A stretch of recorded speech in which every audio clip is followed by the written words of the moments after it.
are the Eagle Bearer. Wonderful. Magistrate Xanthi has spoken highly of you.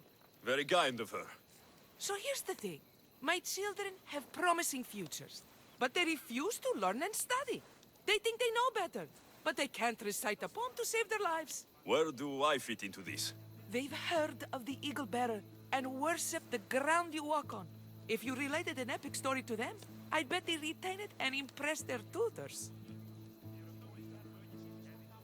It's an odd request, but I've been asked to do stranger things. I'll do it. My children are waiting inside the temple of Dionysus Kolonatas for today's epic story. The subject is Perseus, which they should know well, but seem to forget all when questioned. I know this story well, of course, but my preferred version may not be what your children expect. Do not fear. If you need a reminder, there are many relics related to Perseus in the hall adjacent to the temple of Dionysus Kolonatas. Good to know.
Hello, I'm... The Eagle Bearer.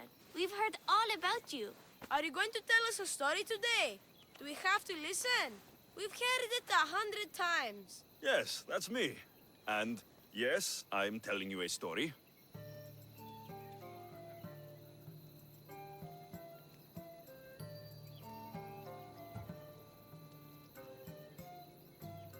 Let us sing with the voice of the gods about the exploits of brave Perseus and the noble Pegasus.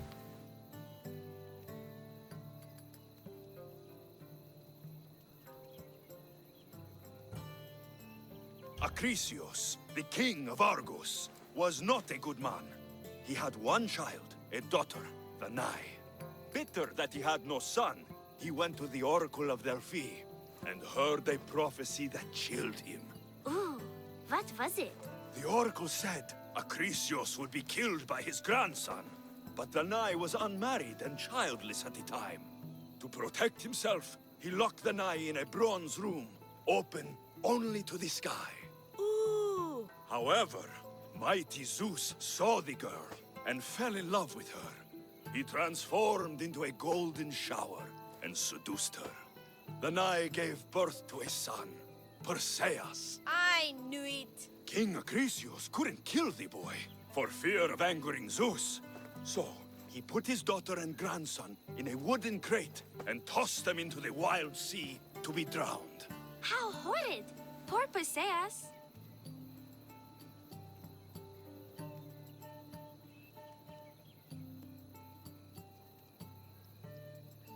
Perseus and his mother Danae were rescued on the island of Seriphos and Perseus grew up under the care of a kindly fisherman, Victis. Lucky them. Did the gods help? Maybe. Perseus learned to swim and ride and fight, and how to be good and just, even though his father was only a fisherman. I can do all those things too. Yeah, good for you. Except swim. Or be just. Hush. Now, Victis' brother was ruler of the island, but he was not a good man. He's scum.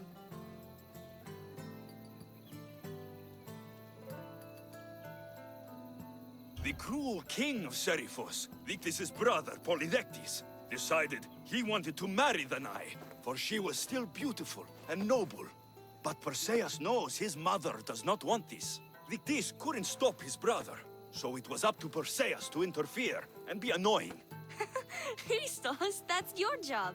I would keep this stinky king from marrying you. The cruel and, stinky king became angry. To get rid of Perseus, Polydectes sent him on an impossible quest. Prove yourself a warrior, and fetch me a worthy wedding gift, the king said, by killing a great monster! I knew it! Shh, I knew it too.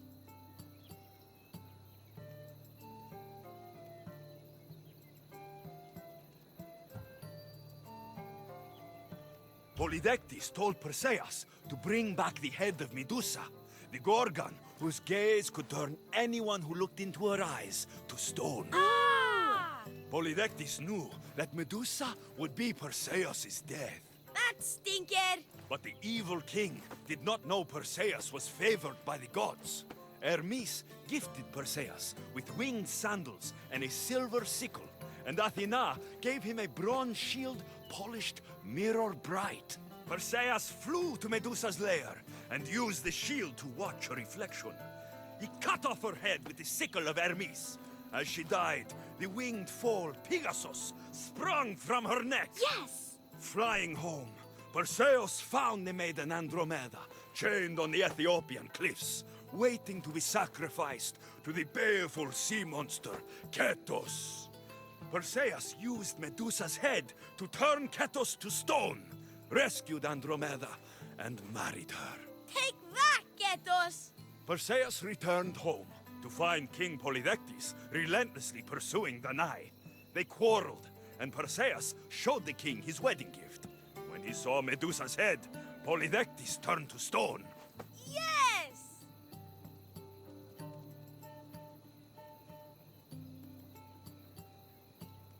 Perseus traveled to Argos with his family, and one day competed in the great athletic games. He hurled the discus, and his throw was so great that it shot into the stands and struck King Acrisius. So doing, Perseus killed his grandfather and fulfilled the prophecy. Hurrah! You can't escape your fate. In the end, Perseus and Andromeda settled in Mycenae as king and queen, and had 7 sons and 2 daughters, the Perseidae. That was a great telling of the tale. I'll never forget it. Maybe the best. I can't wait to tell all my friends. Ah, thank you. I couldn't help overhearing the end of your story. Truly inspiring, Eagle Bearer. Thank you. Ah.